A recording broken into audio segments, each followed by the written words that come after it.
सबका मंगल हो, सबकी प्रीति हो। मैं सारिका बम साधना में आपका स्वागत करती हूँ।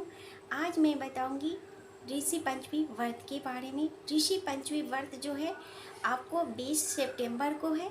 ये व्रत करने से जो भी मासिक धर्म में जो भी महिलाएं जो होती हैं वो मासिक धर्म में जाने अनजाने में कभी भी साधु संतों का दर्शन कर लेते हैं या पूजा पाठ की वस्तु को छू देते हैं या खाना जैसे घर में रहते हैं और वो खाना बना करके या कुछ भी। अभी तो बहुत ऐसे हैं कि जो नियम का पालन नहीं करते हैं, जो मासिक धर्म में रहते हैं और वो नियम का पालन नहीं करते हैं, जो तो उनको दोष लगता है। ये दोष लगने से उसी दोष का निवारण के लिए ये ऋषि पंचमी का व्रत किया जाता है। जो कि हमारे जो ये व्रत नहीं करते, जैसे कि बहुत ऐसी कथाएं आती हैं कि ये जो व्रत नहीं करते हैं तो उन्हें दोष लगता है। और जैसे जो पुरुष होते हैं जो भी मासिक धर्म में खाना बना करके महिलाएं खिलाते हैं, वो उनको उनका जो दिमाग जो होती है वो दिमागी जो होती है वो मोटे हो जाते हैं और वो समझ में नहीं आता। और जो भी करते मतलब उनकी जो प्रगति होती है वो कहीं ना कहीं प्रगति में कमी आती है। पहले की ज़माना था जो कि पहले जैसे कि मासिक धर्म में रहते थे तो उनको अलग से घर रूम दिया जाता था, उसी में उनका भोजन का व्यवस्था किया जाता था, कपड़े बेड वगैरह सब कुछ अलग ही रहता था। अभी भी बहुत ऐसे घर हैं और बहुत ऐसे साधक हैं जो कि वो सारे नियम पालन करते हैं, लेकिन बहुत ऐसे हैं कि नियम नहीं पालन करते हैं तो उन्हें दोष लगता है। दोष लगने के लिए आप उसे निवारण के लिए ये ऋषि पंचमी व्रत करते हैं तो उस दोष से आपको छुटकारा होता है। जो भी महिलाएं मासिक धर्म उनका ख़त्म हो गया हो, छूट गया हो, वो ये व्रत को करें तो उनके लिए काफ़ी अच्छा है। आप 7 वर्ष का संकल्प ले या 11 वर्ष का संकल्प ले, 15 वर्ष का संकल्प ले या 21 वर्ष का संकल्प ले, आप ये व्रत का संकल्प ले।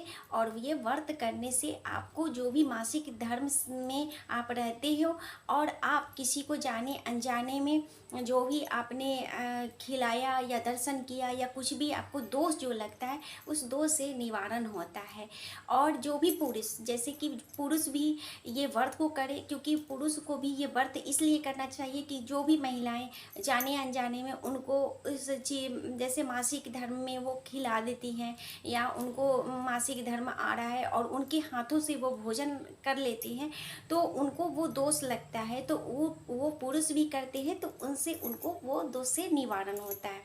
तो मैं बता रही थी कि ये व्रत जो है वो आप पुरुष महिलाएं दोनों करें और ऋषि पंचमी व्रत करने से आपको काफ़ी अच्छा होता है। अभी तो ऐसा है कि लोग इतना मानते नहीं हैं और क्या क्या बोलते कि नहीं ऐसा तो कुछ होता नहीं है, ऐसे करने से थोड़ी होता है, ऐसा नहीं है।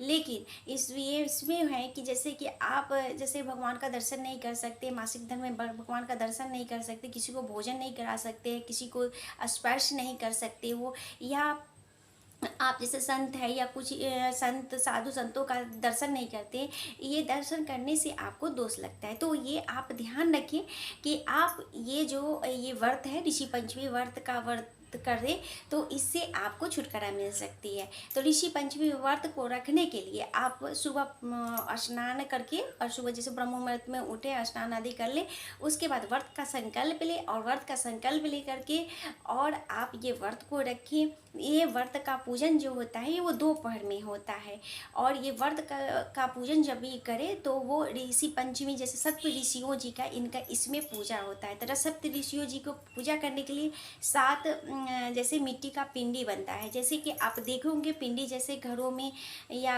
जैसे कि हम पिंडी बना जैसे गोल जैसे पिंडियों के आकार में शिवलिंग के आकार में हम बनाते हैं, जैसे कि शिवलिंग के ऊपर जैसे बना होता है उस तरह से आकार में पिंडी बनाएं। तो पिंडी बनाने के लिए आपको गंगा जी की मिट्टी हो तो काफ़ी अच्छा है। अगर गंगा जी की मिट्टी नहीं हो तो आपको देव वृक्ष के नीचे का या किसी जैसे शिवालय देवालय या आप कहीं भी आश्रम वगैरह का मिट्टी लेकर के आप इसका पिंडी बना सके। उसको अच्छी तरह मिट्टी लाएं, उसको अच्छी तरह से छन्नी से छान लें, उसको साफ़ सुथरा करके तब उसमें गंगा जल मिला करके उसके बाद उसको वो पिंडी बनाएं। ये पिंडी बना करके आप सप्त ऋषियों का पिंडी बनाएं। कलश जरूर रखें। कलश रखने में आपको आप कलश रखें और कलश में आप अरुण ध्वनि धौती माता का आप अवश्य ही आवाहन करें, उनका आवाहन करें और उनका भी पूजन करें। ये जो आप पंचद्रव्य जो होती है, पंचद्रव्य अवश्य बनाएं। पंचद्रव्य बनाने के लिए आपको गाय से जो हमें प्राप्त होती है उन्हीं का पंचद्रव्य बनता है। तो पंचद्रव्य बनाने के लिए दूध, दही, घी और गोबर और गोमूत्र को हम मिश्रित करके और उसके पंचद्रव्य बनाते हैं और उसी से हम सप्त ऋषियों जी का स्नान करते हैं। स्नान कराने के लिए हमें क्या करना चाहिए कि वो दुर्वा जो होती है उनसे आप उनका स्नान करें। स्नान कराने के बाद और वो उनका जो पंचद्रव्य है उन्हें सारे घर में जैसे पंचामृत के रूप में आप लोग भी ग्रहण करें। ये चीज़ आप ध्यान रखें। इसके बाद इस पिंडी का बना लें। पिंडी को बना करके आप ये पाटा या आप पीढ़िया जो होती है या आपका जो चौकी होती है उस पे ही आप सप्त ऋषियों का स्थान बनाएं। अगर जो आपके पास ऐसे जैसे कि चौकी वगैरह नहीं हो, जैसे पूजन का चौकी नहीं हो, तो आप करें क्या कि आप गोबर से नीचे लीप लें और लीप करके और वहीं पे आप सप्त ऋषियों का स्थापित करें और उसका पूजन करें।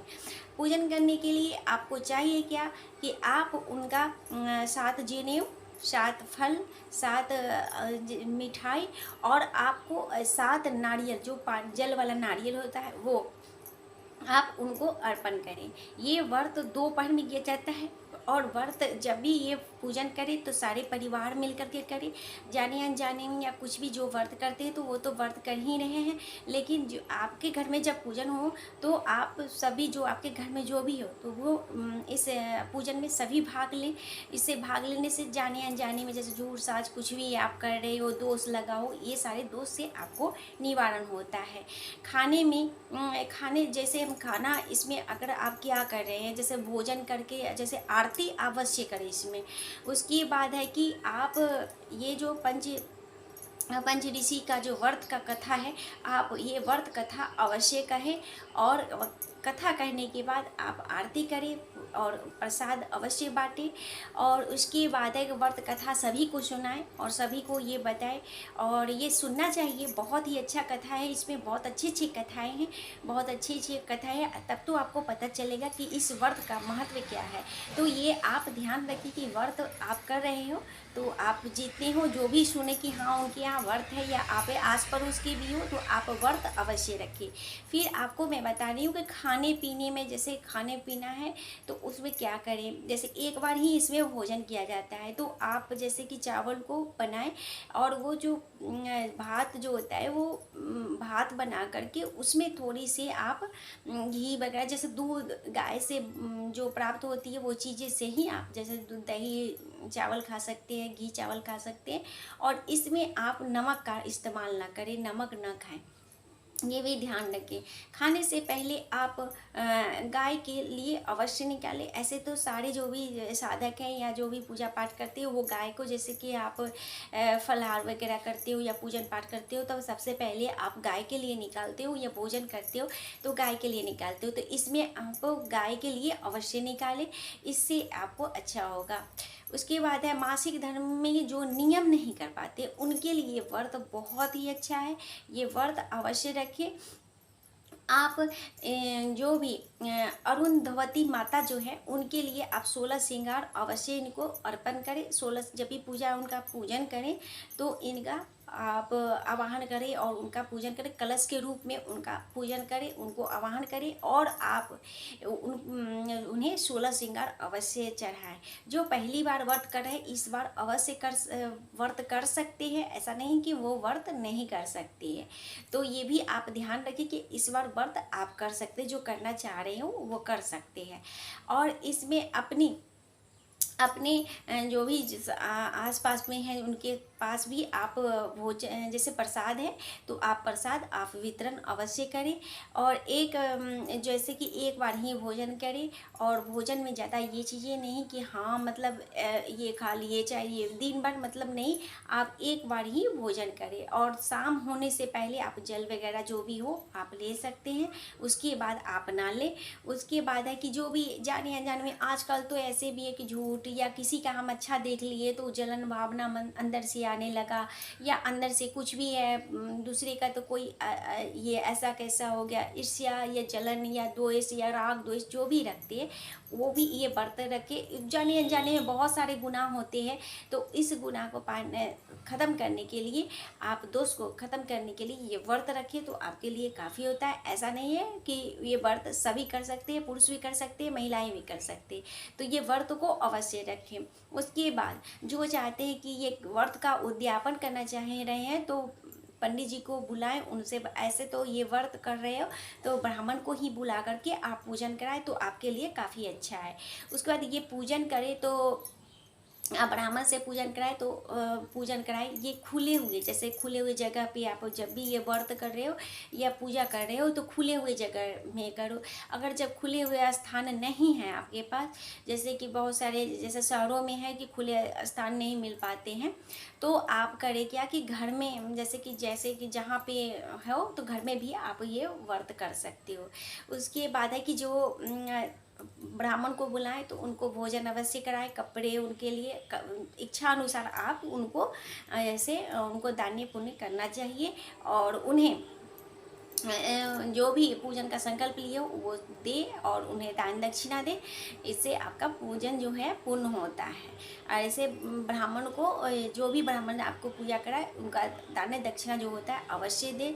अगर जब आप व्रत का उद्यापन करना चाहते हैं तो आप सप्तऋषियों का वस्त्र वगैरह कपड़े ये सब चीज़ें जो भोजन होते हैं, छाता जूता ये सारे आप ब्राह्मण को दान करें तो इससे भी आपको ये दान किया जाता है। ऐसा नहीं कि आप ऐसे ही उद्यापन कर लें, ऐसा नहीं है। उसके बाद है कि जो भी आपके जीवन में जो भी जाने अनजाने में आपने गलत कर रखे हैं या मासिक धर्म में आपसे गलतियां हो गई हैं, इसके लिए ये व्रत है। आशा करती हूँ कि मेरे बताए हुए मैं अगले वीडियो में आपको फिर मिलूंगी। आशा करती हूँ आप लोग जहाँ भी हो जैसे भी हो आप खुश रहो, हमेशा मस्त रहो, और मेरे वीडियो को इसी तरह प्यार देने के लिए बहुत बहुत धन्यवाद।